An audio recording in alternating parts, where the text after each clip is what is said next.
First, create a database.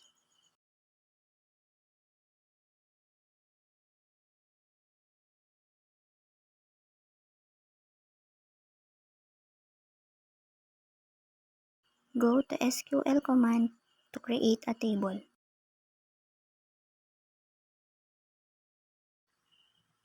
The country table is specifying the columns and their data types. The country ID column is set to auto-increment, meaning it automatically generates unique values for each row. The country name column that can store up to 100 characters representing the name of the country. Region ID column as an integer, which may represent a reference to another table containing region data or categorize countries by region.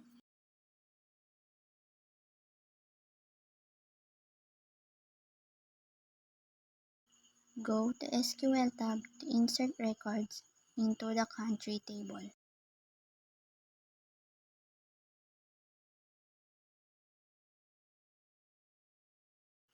This step adds 10 countries to the table with corresponding region IDs.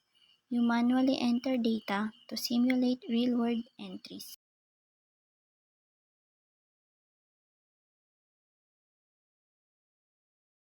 Insert into country, country name, region ID, values, etc. Insert rows into the country table. Each pair within the parentheses represents a country's name and its associated region ID. Go to SQL tab to verify the inserted records. This step allows you to verify that the data you inserted is correctly stored in the table.